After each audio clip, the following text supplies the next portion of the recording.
에이. 하늘 낮은 곳에서 이야기를 한다네. 하늘 낮은 곳에서 노래를 부른다네. 하늘 낮은 곳에서 글을 쓴다네. 하늘 낮은 곳에서 이야기한다네.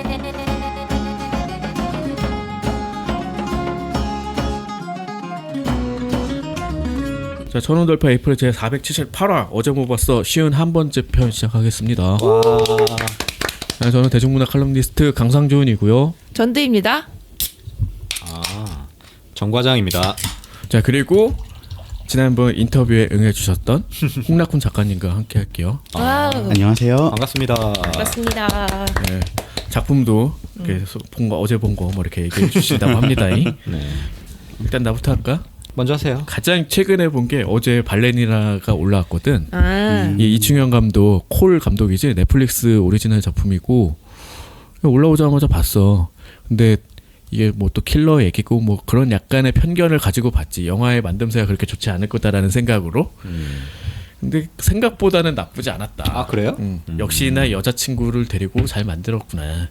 전종서가 사귀고 있는 거 알죠? 감독이랑. 아 그래요? 계속 그래서 같이 찍는 거 아니야? 아 그래요? 그런 건데 뭐 기본적으로 일단 시작하자마자 어느 가게에 강도가 쳐들어오는데 거기 우연히 있던 전종서가 얘네를 제압하는 걸 보여주면 시작을 해. 그러니까 얘 직업 같은 경우는 그냥 전문 킬러는 아니고 약간 무슨 뭐 경업체 뭐 이런 데 일하면서 뭐 총기도 다루고 뭐 이런 전직이 있었던 걸로 나와. 그러니까 어쨌든 엄청 잘 싸우는 애가 나오는데 자기의 유일한 친구, 얘가 발레리나지. 근데 얘가 어느 날 자살을 하고, 근데 자살을 한 게 알고 보니까 이제 성착취를 당하고 있다가 그런 거야. 그래서 너라면 복수해줄 수 있을 것 같아 하면서 이제 복수하는 내용입니다.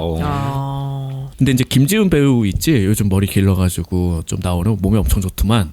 근데 얘가 의외로 좀 싸우는 거야. 그래서 죽일래다 실패를 해서 이제 쫓기고 약간 그런 정도인데 사실 어느 정도 패턴화가 돼 있는 방식이잖아. 조닉 생각하면 돼. 근데 뭐가 좀 특이했냐면은 이게 약간의 허세라고 해야 되나? 그러니까 처음 시작도 뭐냐면 이게 한국이 아닌가 보다 이렇게 생각을 했어. 왜냐면은 외국 어떤 물품 파는 그런 식료품점이 있잖아요. 네. 거기서 이제 다 강도가 와가지고 막 하는 거야. 근데 한국말을 써. 코스트코가 보지 뭐. 코스트코. 아니 그러고 계속 그런 식의 그 외국 식료품점 가게 내지는 이런 데를 막 여러 군데 다녀. 그리고 집안의 인테리어라든지 이런 것도 너무 꾸며놓은 티가 나는 거지. 아, 일부러. 그래서 나는 이게 되게 허세라고 받아들였거든. 이게 스타일리시하게 보인다기보다는 약간 그런 느낌이랄까. 이제 그거를 좋게 보는 사람도 있을 거고, 되게 어색하다. 약간 그 국적 불명의 어디 막 사이버펑크 그런 느낌이 좀 있더라고. 이제 그런 걸 떠나서도 전작보다는 확실히 좀 직선적으로 만들어서 좀 재밌었다라는 생각이 들기도 했고, 액션은 잘 안 되나 봐. 많이 흔들더라고 카메라를 또. 아 그럼 또 보기 힘든데요. 약간 그런 게 있고, 이게 감독이 어깨에 힘을 빼지 않는 애는 계속 이렇게 나오겠구나라는 생각이 들었는데, 제일 좋았던 점 하나만 얘기하고 끝내자면은 그 카메오라고 해야 될까? 진짜 그 예상치 못한 부분에 나와서 정말 예상치 못한 큰 웃음을 주거든요. 아 그래요? 너무 그게 좋았어. 이제 그런 면들로 인해서 뭔가 잔재주를 부른 거죠. 이제 그런 거는. 근데 그런 부분들 때문에 좀 인상에 남는 것도 되게 많았고, 어쨌든 뭐 주제 자체는 되게 한국적이잖아. 이게 있었던 사건을 토대로 한 거고. 그런데 왜 이런 방식으로 국적불명의 배경을 사용했을까? 그걸 의도했을까? 아직도 좀 고민이긴 하거든요. 그래서 만약에 우리가 합의가 된다면은 다음 시간에 하는 걸로? 한번 다뤄보는 것도 나쁘지는 않을 것 같다. 물론 더 좋은 작품이 있다면은 패스하고 싶은 그런 정도의 영화였어요. 저 지금 액션 얘기하니까 제가 봤던 영화를 좀 얹혀볼게요. 액션이 좀 괜찮았거든요.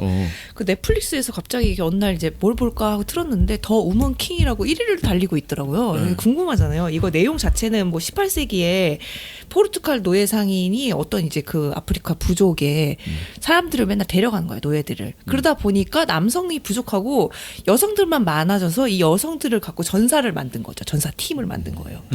약간 그들만의 리그 같은 느낌으로. 네, 그래서 남자들 다 짐집되니까 여자들끼리 야구 리그 만든 것 같은 그런 느낌이네. 네, 그래가지고 진짜 와칸다에 있는 실제로 존재했을 때 이런 느낌이겠다라는 그런 느낌을 받고 하는데, 아무래도 남자들보다 완력이 약할 거 아니에요.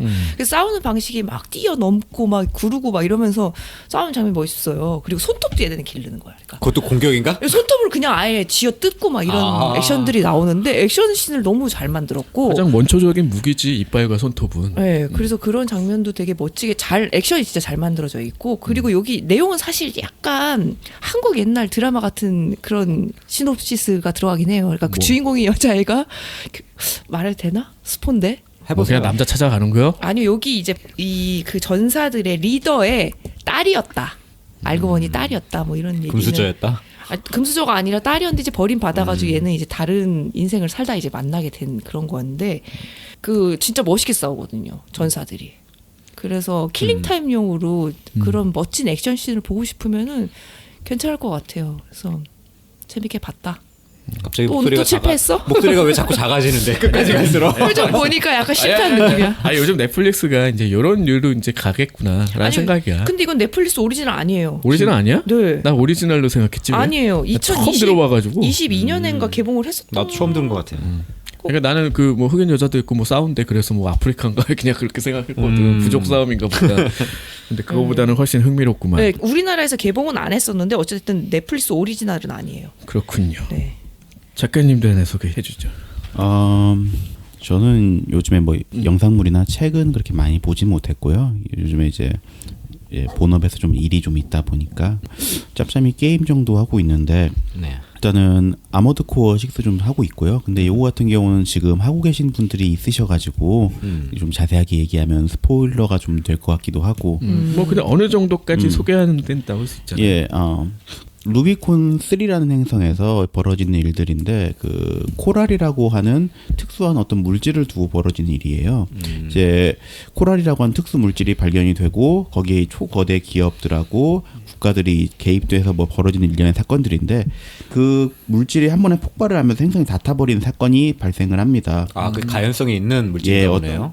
그래서 행성 전체하고 인근 행성까지 그 열기가 닿아버리는 아이비스의 불이라는 사건이 터지는데 그 일을 계기로 이제 국가들이 행성 봉쇄 기구라는 기구를 만들어 가지고 아예 행성을 봉쇄해 버려요. 그리고 그 행성에 기업도 마음대로 못 들어가고 안에 있는 사람도 마음대로 못 나오고 그런 와중에 핸들러 월터라는 인물이 주인공 작중에서 이제 621번 혹은 레이븐이라고 불리는데 독립용병이거든요. 그 친구를 데리고 와가지고 루비콘 3에 이제 보냄으로써 벌어지는 일련의 사건들을 다루고 있습니다. 아, 뭔가 의뢰를 받아서 거기서 해결을 한다. 예. 아머드 코어 시리즈 자체가 전체적으로 극도의 자본주의가 우주로 팽창된 그런 세계관을 그리거든요. 이를테면 기업이 국가 정도의 레벨을 가지고 있고 실제로 기업이 어떤 행성계를 다루고 있다든가 그래서 기업들끼리 싸운다든가 그래서 이제 그룹 안에 이제 계열사들을 얘기할 때도 어떤 기업 같은 경우는 동맹 기업이라고 표현을 하고 어떤 기업 같은 경우는 계열사라고 마치 국가처럼 얘기하고 그리고 그 이제 주인공 같은 경우는 독립용병이어가지고 여기에서 주는 의뢰받고 저기에서 주는 의뢰받고 그러면서 이야기가 진행되는 부분인데 굉장히 흥미롭습니다. 이제 주인공 설정 자체가 강화 인간이라고 해가지고 약간 큰 로봇을 조종을 해야 되다 보니까 빠르게 반응하기 위해서 뇌를 좀 강화를 시키는 그런 설정이에요. 전뇌 인간 비슷하게요. 비슷하죠. 이제 코랄이라는 물질을 뇌 신경계에 집어 넣어가지고 작중에 이제 그렇게 표현을 하거든요. 뇌가 익어버렸다. 그래가지고 감정 표현이라든가 그런 게 굉장히 더딘 친구로 나와요. 사실 이게 제가 제대로 설명을 한 건지 모르겠습니다. 프롬 소프트웨어 게임 자체가 어떤 설정 같은 걸 잘 풀어놓지 않다 보니까 제가 말하는 게 공식 설정인지 아니면 제 뇌에서 일어난 어떤 뇌내 설정인지. 근데 너무 재밌게 설명해 주셔가지고. 뭐 느끼는 게 맞겠죠. 뭐 유저가 느끼는 게 정답 아니에요. 어차피 저는 아머드 코어를 모르는데 일단 말씀하시는 거 보고 이해가 가고 있어요. 저는 딱 그런 정도는 생각해서 거대 로봇 타고 싸우는 게임 정도로 생각을 했거든요. 6편의 설정은 아닌데 전편 설정은 그랬거든요. 이게 난이도가 어렵다 보니까 게임을 오버가 당하면은 플레이어의 신체 하나씩 기계로 파츠를 바꿔요. 그거를 이제 강화 인간으로 시술을 하는데 그렇게 해서 난이도를 좀 낮춰주거든요. 너 한 번 죽었지? 강화 인간 시술 해줄게. 하고 근데 이게 계속 반복되면은 결국 인간성을 완전히 상실해가지고 완전히 게임 오버가 돼버리거든요. 옛날에 그 애니메이션 사이버펑크 그런 느낌 나네요. 비슷하죠. 엣지러너. 엣지러너 진짜 비슷하네. 그리고 이게 참 독특한 게 자본주의 느낌을 잘 살린 게 보통 이제 총알값은 게임에서 계산을 안 하잖아요. 그렇죠. 스테이지가 끝나면은 총알값하고 기체 수리비를 청구를 합니다. 이건 또 에어리어 88이네. 의뢰 비용이 가량 30만 원이라고 하면은 심한 경우는 거의 마이너스가 뜨기도 해요. 네.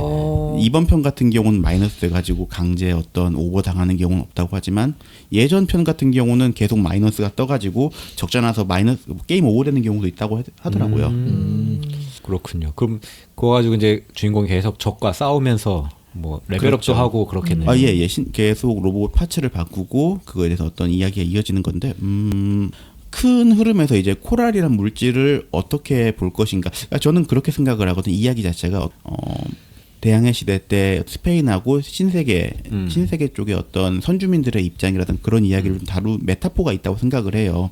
그래서 어떤 착취적인 그런 부분에 대해서 좀 이야기를 다뤘다고 생각을 하고 한편으로는 또 정확하게 제가 느낀 건지 모르겠는데 약간 일본 아이누하고 일본 쪽의 관계를 좀 다루는 것 같기도 하고 그런 느낌으로 좀 하고 있습니다. 그래서 예, 결말이 엔딩이 3개 정도가 있는데 완전히 3개가 느낌이 완전히 달라요.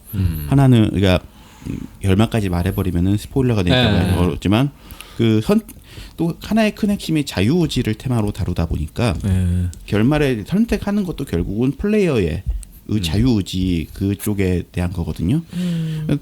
근데 자유엔 항상 대가가 따르지 않습니까? 그 대가를 플레이어가 매번 결말을 볼 때마다 느끼게 되는 거죠. 선택을 하면은 얻는 것도 있지만 상실하는 것도 있다. 저는 프라모델 쪽으로 아머드 코어가 있긴 하거든요. 근데 국내에서 구하기가 되게 힘들어서 어려워요. 네. 근데 다 국내에서 구하기 힘들어요. 원래 그래. 아마 4편 모델이었던 화이트 글린트가 가장 대표적인 모델일 텐데 그게 가장 멋있기도 하고 저도 그거는 실물은 못 봤어요. 되게 그런 좋아하는 디자인이어서 게임 안 해봤지만 요거 한번 만들어보고 싶다 이런 생각 되게 많이 했는데 구하기 어렵더라고요. 그래서 단지 그런 거대 로봇 배틀물은 아니었구나 라는 생각 드네요. 아니 완전 다른 게임 같아요. 얘기 들어보니까. 작가님 주로 하시는 게임 보면은 스토리가 되게 탄탄한 거 위주로 많이 하시는 것 같아요. 그런가요? 네, 그래가지고 뭔가 저는 막 퍼즐 게임 이런 거 하는데, 그러니까 포켓몬고. 이야기의 흐름이 제 플레이하시면서 뭔가 변화하는 그런 걸 되게 많이 좋아하시는 것 같아요. 예전에는 약간 영화 보는 느낌으로 레일로드 스토리 잘 짜 있는 걸 좀 많이 했고요. 근래에는 나이가 들다 보니까 이제 오토플레이가 있는 게임이면 참 좋아합니다. 오토플레이. 그런 의미에서 니어 시리즈 좋아하는 이유가 게임에 오토플레이 기능을 지원을 해요. 그런 게 있어요. 그러니까 오토마타 같은 경우는 주인공이 안드로이드다 보니까 자동 전투 칩을 세팅을 하면은 자동으로 전투를 해주고 회피를 해주고 그런 게 좀 있어가지고 그런 게 있으면 편하긴 하겠다. 그렇죠. 다 일일이 못 해요 이제. 아니, 근데 별게 다 있는 게 저는 몇 주 전부터 마블 스냅이라고 카드 게임 그걸 했는데 그 안에서 그 마녀 누구더라 숨겨진 어떤 악당이 있었잖아. 그 나중에 드라마 시리즈로 나온다. 이름 되게 어려우니까 너무 지나가서 지금 기억이 안 나. 누군지는 알겠는데. 무슨 하트니스 어쩌고 있었잖아. 알아. 옆집 사람. 그 배우만 생각나 지금. 그런데 그 카드가 있는 거야. 이게 구현이 돼 있어요. 근데 뭐냐면은 상대를 하는데 사람과 사람 대 1대1 싸움이니까 되게 이상하게 한다? 이런 생각이 드는 거지. 근데 그 아까 말했던 하트니스 개 카드의 특징이 뭐냐면은 그러니까 알아서 내는 거야. 그러니까 너무 짜증나요. 그래서 어쩐지 이게 되게 이상하게 한다 했는데 그 PC가 알아서 하는 거야. 자동으로. 그래가지고 나를 지게 만들더라고. 질 수밖에 없어. 되게 이상하게 게임을 내가지고 그 나중에 걔가 그 카드를 딱 내리는 자기가 낸 거겠지 AI가 내는 순간 너 그래서 되게 이상하게 게임했구나 이런 생각이 들거든. 그래서 왜 이런 기능을 구현해놨지 했는데 사람들이 원한다. 아 진짜요? 아니 그렇잖아. 봐봐. 귀찮으니까. 오토플레이를 다들 하길 원하는 사람들도 아니, 근데 있는 거지. 이 그 마블 스냅은 조금 다른 게 되게 뭐 12장 갖고 하는 데다가 뭐 2, 3분이면 끝나는 게임까지 오토를 넣는 건 좀 이상할 것 같은데. 아무튼 그거 할 사람은 한번 해봐라 라는 식으로 생각해서 난 이것도 좀 그냥 재밌는 센스라고 생각을 했어. 그래서 일단은 기회가 되신다면 어려운 게임이긴 하지만 네. 한번 도전해 보실 만한 게임 아닐까. 아머드 코어라던가 그 PC 게임으로 하신 건가요? 플레이스테이션 집에 있습니다. 플스요? 예. 플스로 하시는구나. 그렇구나. 전에도 말씀드렸지만 곰손이어가지고 키보드랑 마우스는 어려워요. 알겠습니다. 에거사 하크니스였군. 하트니스가 아니라 하크니스. 하크니스. 진짜 기억하기 힘든 이름이다. 에거사. 저는 그 포커페이스라고 하는 왓챠 독점 드라마를 봤었거든요. 이제 이게 좀 트위터에 잔잔하게 화제가 됐었어요. 재밌다고. 그래서 궁금해서 봤는데 이게 이제 나이브스 아웃 그 영화에 감독했던 그 라이언 존슨 작품이더라고요. 그래서 굳이 분류하자면 코믹 미스터리 드라마. 예, 10부작입니다. 근데 한 편당 거의 50분에서 1시간 가까이 해서 거의 한 편을 볼 때마다 영화를 한 편 보는 느낌이에요. 아, 그러니까 한 편마다 뭐 사건이 맞아요. 해결되고 그런 에피소드 형식이에요? 매번 새로운 사건이 벌어지고 매번 새롭게 이제 해결을 하는 거죠. 그러니까 그런 느낌이겠네. 제시카의 출입극장 막 이런 거. 딱 아, 이거 그거예요. 너무 옛날 거 아니냐? 아 근데 이게 딱 맞아. 뭐 콜롬보냐? 그럼 제시카의 출입극장 뭐 내가 뭘 잘못했는데 나한테 그래? 어? 몇 년생이세요? 글쎄요. 너무 오랜만에 들어서 제시카의 출입극장. 아, 이게 그 니키 주인공이구나. 맞아요. 방금 다음에 얘기하려고 했던 게 오니블에서 그 니키 역을 맡았던 나타샤 리온이 주연이에요.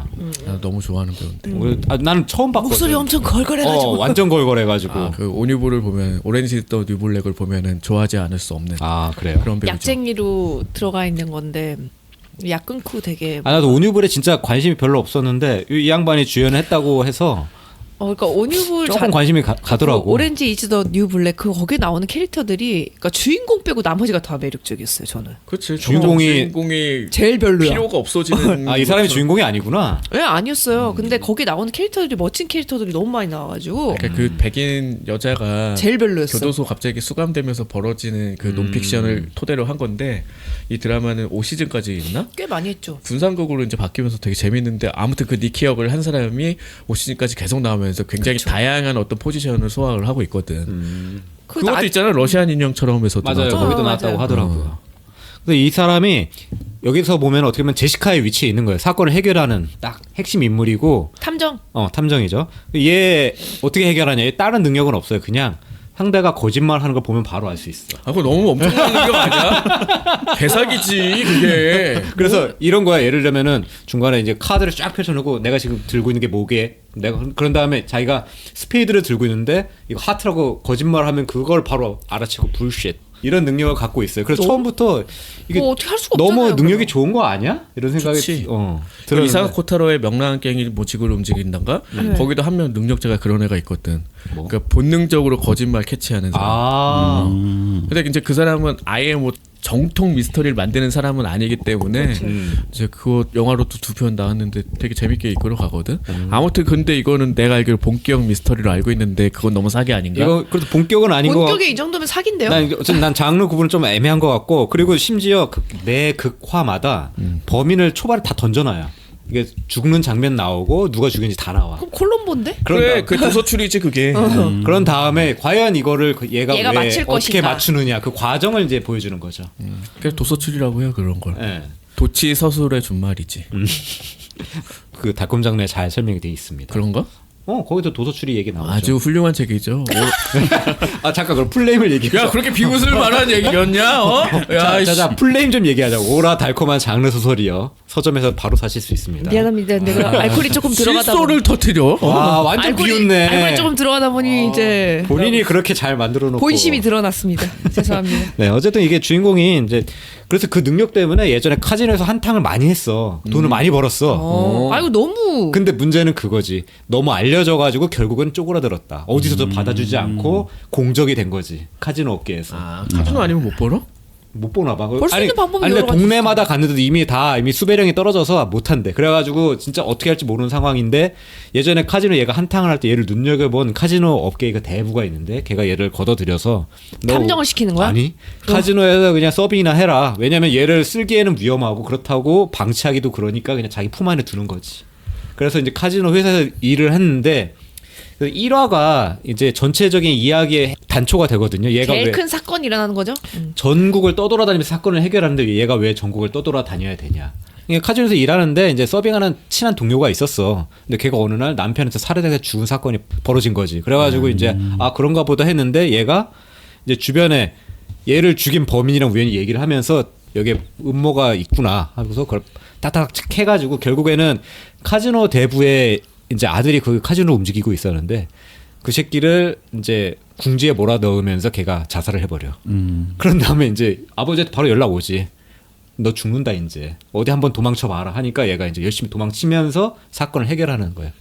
사방에서 만나면서 뭐 바베큐 장인 만나서 뭐 얘기도 하기도 하고 고속도로 휴게소에서 살인 사건 만나기도 하고. 아 근데 거짓말을 딱 한 번에 알아차린다는 게 너무 이게 근데 치트키여가지고. 그치 그게 치트키인데 그거 외에는 일반적인 지능 수준이 되게 떨어지는 애로 나와가지고 본인이 위기를 막 자초해 그냥. 그리고 심지어 얘 때문에 살인 사건이 벌어지기도 해. 그 그런 식으로 밸런스를 맞췄나 보네. 그리고 그 배우가 약간 이미지가 되게 뭐 지적인 이미지는 아니에요. 얼렁뚱땅 사는 스타일로 나와. 약간 그런 느낌이어가지고 항상 그런 식의 캐릭터를 좀 많이 맞는 것 같아요. 재밌네. 나는 볼까 하다가 이게 너무 많은 거야. 난 너무 많아도 안 보려고 했어 처음에. 정 과장이 최근에 소개해준 것 중에 제일 재밌다. 이 얘기 저번에도 한 번 했어. 그치. 그때는. 근데 이게 거의 러닝타임이 일드 스타일이긴 하네. 딱 그 50분의 10편이니까. 그렇죠. 그래서 그냥 가끔씩 그냥 시간 날 때마다 한 편씩 보는데 부담이 전혀 없어서 그게 좋더라고. 그러니까 처음에 또 큰 사건 일어난 게 또 제일 마지막 편에서 마무리되고 뭐 이런 형태인 거죠. 그쵸. 예. 중간에 짜잘한 거 해결하고. 되게 일드인데 완전. 그러니까 완전 일드 구성인데? 미스터리이기도 하고 약간 코믹한 과미하고 이런 거 일드 너무 많은. 중간- 알고 보면 중간에 감독이 막 일본 사람인 거 아니야? 조금씩 이어지긴 해. 왜냐면 추격자가 오거든. 그러면 빨리 도망쳐야 되니까 사건 대충 마무리하고 가고 또 사건 대충 마무리하고 가고. 아까 라이언 존슨이라고 하지 않았냐? 그러니까 라이언 존슨. 일본인이야 근데. 네, 그런 재미가 있는 드라마였습니다. 꼭 볼게요. 네. 뭐 요즘 뭐 볼까 하다가 맨날 보다 잠드는데 봐야겠어. 그러면 약간 비슷한 건데 넷플릭스에서 그 두뇌 서바이벌 프로그램 뭐 이런 거 데블스 플랜이라고 올라왔거든요. 네. 저번에도 예능 프로그램 사이렌 올라왔는데 2번에 끊어서 올라왔었잖아. 이거 3번 끊었더라고. 그래서 결국 그 다음 주 마지막 최종편은 아직 못 본 상태고 아직 안 올라왔으니까 중간까지 봤는데 그 정종현 PD가 하는 그 프로그램이에요. 그래서 예전 더 지니어스 그 시리즈를 계속 연출했던 그 사람이라 그냥 애두르지 않고 더 지니어스 스타일인데 이름만 바뀐 듯한 느낌? 근데 원래는 그 녹화 날만 모여서 이제 하는 방식이었는데 여기서 합숙을 시키더라고. 아예 합숙이에요? 아예 합숙. 안에 세트를 다 지었어. 넷플릭스니까. 다 짓는 거 막 보여주고 막 거기서 이제 메인 게임을 하고 밤에는 이제 상금 게임이라고 해서 약간 협력 게임 하고 이런 방식인데 초반에는 원래 내가 이런 스타일 좋아하니까 생각해보니까 내 피해 게임 소개한 지도 얼마 안 된 것 같은데 그런 거 너무 좋아해. 그런 거 너무 보는 거 아니요? 근데 어쨌든 이걸 딱 봤는데 정말 희한한 사람이 하나 있는 거야. 아 희한한 사람 있어요. 저는 근데 얘기를 듣기로 말 끊어서 죄송합니다만 왜냐면 안 해, 그 나. 지니어스에는 약간 되게 자기가 우승하고 싶어가지고 돋보이고 싶은 사람들이 되게 박지윤? 나와가지고 했잖아요. 근데 여기는 그런 캐릭터가 별로 없고 되게 순하다는 인상을 그래서 받았다. 설명을 할게. 그래서 희한한 사람이 있다. 아 진짜. 제가 또 끊었구나. 아니 아주 좋아. 긴장감 넘치네. 그러니까 나는 몰랐는데 궤도라고 유튜버인데 과학 커뮤니케이터 뭐 이런 직함으로 활동을 하는 사람이 있나 봐. 네. 근데 이 사람의 목표가 되게 웃긴 거야. 도박묵시로 카이진 거야. 내가 모든 사람을 구하겠다. 근데 말이 안 되잖아. 서바이벌 프로그램이면 결국 우승자를 가리는 거잖아. 근데 자기는 모든 사람을 왜냐면은 그 방식 자체가 피스라는 화폐를 가지고 두는데 이게 제로가 되면 떠나야 돼. 네. 그러니까 어느 게임을 했을 때 아무도 탈락자가 발생하지 않게 할 수도 있고 탈락자가 대거 발생할 수도 있고 이렇게 되는 거야. 그래서 자기는 이거를 모두 최소한으로 살리겠다고? 하겠다. 모두 살리겠다. 근데 얘 참 희한한 목표잖아. 네. 다른 사람들도 말이 안 된다고 생각을 하고. 근데 이게 재밌는 게 결국 보는 사람들도 그렇고 연출자도 아마 그걸 의도했다고 생각하는데 이 사람은 적대시할 수밖에 없게 만들었어. 근데 뭐냐면은 다른 사람들은 이제 첫 판에서 되게 잘해서 이겼어. 이긴 거와 다름없이 되게 크게 했어. 이 사람은 거의 아무런 역할을 못했어. 근데 두 번째 게임에서 결국 어떻게 하냐면 사람들한테 우리 약자끼리 연합을 해야 돼 라고 해서 한 8명인가 9명이 연합을 해서 걔네 소수 연합인 4명 중에 그 첫 판에서 제일 잘했던 애를 떨어뜨리는 거야. 근데 어떻게 사람들을 규합을 시키냐면은 얘네들은 피스가 되게 많다. 그러니까 강자야. 하지만 우린 피스가 적어. 약자야. 그러니까 약자끼리 연대해야 돼. 그래 그렇게 해서 첫 판을 이겼다고 쳐. 한 명 떨어뜨렸어. 제일 잘하는 애를. 그리고 떨어뜨렸네요. 떨어뜨렸어. 그리고 세 번째 판 가고 네 번째 판 가고 이렇게 하면서 사람들이 어떻게 행동을 하냐면은 게임이 시작되자마자 쪼르르 와가지고 얘한테 어떻게 하면 돼. 어떻게 하면 돼. 그리고 얘는 자기가 되게 잘하는 듯이 아 이번 판은 필승법이 있어. 맨날 이래. 사실 그렇게 해서 이기지도 못하는데. 아 너무 싫어. 근데 진짜 더 싫은 건 또 뭐냐면은 약간 좀 다른 얘기긴 하지만 왜 자기는 과학 얘기만 하는 거 되게 뜬금없이 자외선 발견된 거 어떻게 하는지 그게 왜 필요해? 맥락에도 안 맞게. 이과생이다. 아, 이과생이겠지 과학하면 그런 얘기 하고 있어요. 나는 일단 기본적으로 싫은 마인드로 봤는데 점점 싫어지는 거야. 그리고 어느 순간 자기네들도 맞췄잖아. 그러면은 피스 숫자가 비슷해졌고 하면은 자기네가 다수고 여기가 소수니까 약자잖아. 그런데도 계속 고집을 하는 거야. 우린 약자다. 아. 그래서 나는 이걸 보면서 뭔가 어떤 거대한 그 현존하는 어떤 뭐 정부 여당의 누구 같은 이런 사람들을 연상시키는 거야. 야, 너희들 개돼지 일로 와. 하지만 너희 내가 보살펴 줄 수 있는 사람 나밖에 없어. 이런 식으로 물론 말은 그렇게 하는 내가 정의야라고 얘기를 하는 너무 거야. 싫어. 그렇게 하는 거 보면서 그러니까 이 사람은 되게 악역처럼 보여. 나는 그렇게 봤는데 연출도 약간 그렇게 했거든요. 그래서 누가 매력적이냐면 요게 약간 반하는 사람들 2명 남았는데 제가 봤을 시점에는 네. 하석진하고 이제 이시원 둘 다 배우잖아요. 하석진. 문제적 남자에 나와요. 얘네들이 엄청 매력적으로 나오는 거죠. 왜냐하면은 어느 순간 이런 얘기를 하는 거야. 게임이 오늘 완성도가 되게 높았어. 이제 다 끝난 다음에 그런데 이거 개인 플레이 했었어야 돼 이러는 거야. 그리고 실제로 하석진이랑 그 이시원은 개인 플레이를 했어. 거의 중간에 조금 뭐 이렇게 해달라고 연합 정도 하는데 얘네들도 똘똘 뭉쳐가지고 너 이렇게 하고 궤도가 지정한 대로 하지 않았다는 거지. 근데 그렇게 하고 나서도 떨어졌어 누군가. 당연하지 떨어질 수밖에 없는 구조니까. 그러니까 그렇게 얘기하면서 개인 플레이에서 훨씬 재밌는데 네가 게임을 망쳐놔서 이렇게 얘기했는데 자기가 잘못한지 모르고 여전히 나는 정의다 이렇게 생각하고. 너무 싫어. 그리고 진짜 싫은 건 뭐냐면 그렇게 해가지고 누구 하나 이제 나가게 돼서 막 울어. 왜냐면 너무 열받는 게 배신을 종용을 한 어떤 게 있었어. 다수가 한 명은. 그러니까 그게 바로 가스라이팅이라는 거지. 네가 지금 누구 배신하지 않으면 네가 쫓겨나라고 압박을 해가지고 결국 얘가 배신하게 만들었다. 너무 근데 그걸 누가 다 해서 막 열받잖아. 나간 산 더 열받을 거고 막 울고 난리 나는데 이때 갑자기 궤도가 선제 필승을 하더라고. 막 갑자기 잘 우는 거야. 그런 캐릭터가 나오는 아주 재밌는 데블스 플랜입니다. 근데 너무 이게 편집하는 그 제작진에서 의도를 가지고 한 거 아닌가라는 생각이 의도를 들어요. 가지고 했죠 당연히. 했죠. 왜냐면 나는 솔로 최근에 뭐 되게 유행이던 16기였나? 그것도 보면은 이 의도가 느껴지는 그러니까 이게 그거는 아예 그냥 그 캐릭터들 그런 사람들만 모아놨다고 하잖아요. 그것도 편집도 했겠죠. 그래서 이게 전반적으로 이렇게 구도로 짠 거 자체가 이 제작진의 계획이다. 데블스 플랜이다. 이렇게 볼 수도 있을 것 같아. 이것도 의도가 분명히 있을 것 같아요. 어쨌든 근데 나 그런 사람을 알고 만약에 섭외를 했다면 진짜 대단한 거고. 이 가이드 주지 사람이 않았을까? 근데 이 사람이 연기를 하는 게 아니라 계속 인터뷰를 하잖아. 그런 프로그램 네. 중간중간. 근데 정말로 자기를 그렇게 생각한다는 듯이 뭐 이게 그렇게 얘기를 하는 걸 보면서 재미가 있는 거지 당연히 이제 그런 면이 얘를 적대시하면서 보고 얘가 망하길 기도하면서 보고 그 약자가 이기기를 바라면서 보니까 그게 재밌는 거지. 그렇죠. 그런 건 있겠는데 그리고 약간 얘기 들어보니까 너무 그 사람 위주로 보여주면은 그래서 짜증나서 못 볼 것 같은데요. 보니까 자기는 게임을 못한다고 생각하는 사람들을 얘한테 와가지고 이제 붙는데 자기가 이제 그 뭐 이 게임을 주체적으로 하는 사람이 아니라는 자각조차 없다라는 거 그런 걸 보여주고 얘는 자기가 정의라고 해서 어떤 자기가 타도해야 될 사람 라이벌 뭐 바깥으로 보면 정적 이런 사람들을 적대시하게 만들어서 편으로 만들고 이게 결과적으로는 뭐냐면은 자기한테 위협이 되는 사람들을 미리 떨어뜨려 나가는 효과밖에 없는 거야. 근데 사람들이 깨닫지를 못하는 것 같아. 안에 있는 많은 사람들이 그때 게이머들이 당시에는 못했겠죠. 게이머들이 그래서 보면서 이게 시대 정신인가 보다 이런 생각이 들더라고. 왜냐면 그런 꼴을 너무 많이 봤으니까. 아무튼 그런 어떤 사회 취약판으로도 볼 수 있고 그게 되게 더러운 면을 보면서 사람들이 되게 즐거워하잖아. 왜냐하면은 이게 사실 게임이 전부가 아니고 인생이 앞으로 많이 남았는데 왜 저기서 저러고 있어야 이런 생각도 하게 되는데 진짜로 또 저런단 말이야. 그 안에서는 또 그럴 수밖에 없죠. 그렇지. 이제 그게 다 용납이 되고 한다고 생각하니까. 하지만 사람은 살아가는 동안 이 평판이라는 게 있기 때문에 그렇게 마구 할 수 없다라는 것도 있고 특히 이제 연예인들이 많이 몸을 사리는데 그렇지 않은 사람들도 있구나라는 생각도 들고 아무튼 여기서 초점을 맞추고 싶은 건 이것이 시대 정신이다. 그래서 한번 보셨으면 좋겠네요. 네. 지금 그런 식으로 바깥에 보이지는 이미지 얘기를 하니까 제가 본 소설이랑 연결되는 느낌이어가지고 네. 제가 본 소설이 신의 숨겨진 얼굴이라고 네. 그런 작품인데 중학교 선생님인데 남들한테 되게 엄청 존경받는 분이 이제 돌아가신 거예요. 그래서 이제 그 장례식장에 다 사람들이 모인 거죠. 근데 여러 사람들이 있을 거 아니에요. 이 사람을 막 추억을 할 거 아니에요. 네. 그래서 하나하나 더듬어 보다 보니까 알고 보니 이 사람이 되게 착한 사람이 아닐 것 같다. 라는 그런 식의 얘기가 연결이 미스터리인 거죠? 네, 미스터리예요. 그런 얘기 한 100만 개 되지.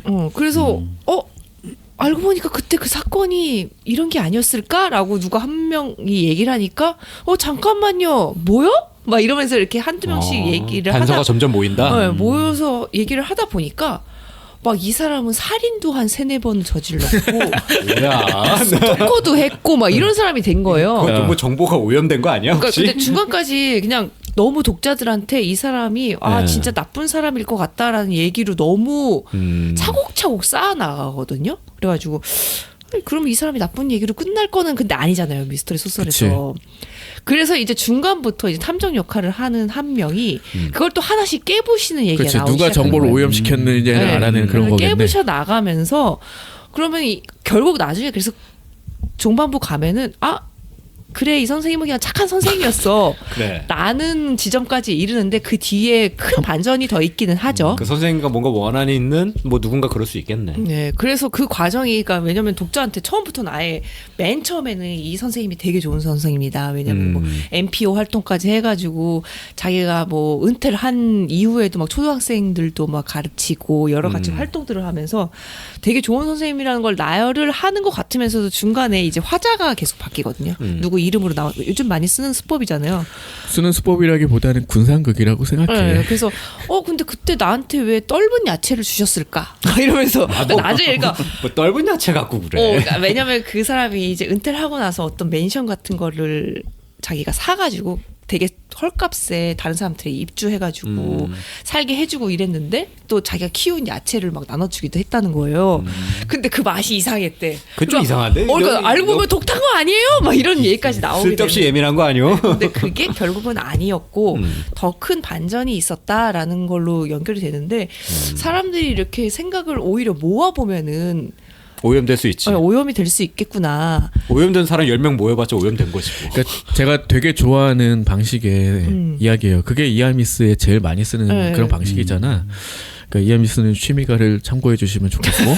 아니 오라 달콤한 장르 소설이야에도 있다니까. 그러니까 이하미스는 뭐냐면 여러 사람들이 말 조각들을 맞춰가지고 하는 방식이 되게 많아. 그렇죠. 그러니까 알고 보면은 이제 하는데 근데 진짜 진실은 그게 아닌 경우가 되게 많은 맞아, 거지. 그거예요. 그러니까 퍼즐 조각을 맞춰봤는데 그림이 생각보다 흉악하지 않은데 약간 그런 느낌으로 가는 거고. 그러니까 너무 적나라하게 너무 딱딱 맞으니까 그게 더 이상한 거잖아요. 그러니까 사람이 좋다는 건 나한테만 좋다는 거고 누군가 봤을 땐 또 나쁜 사람일 수 있고 이게 사람의 본질이잖아. 근데 이 사람은 누구에게나 너무 친절하고 좋은 사람이었기 때문에 사람들이 더 의심을 사게 그게 되는 악인 거고. 거야. 아까 궤도 같은 거야.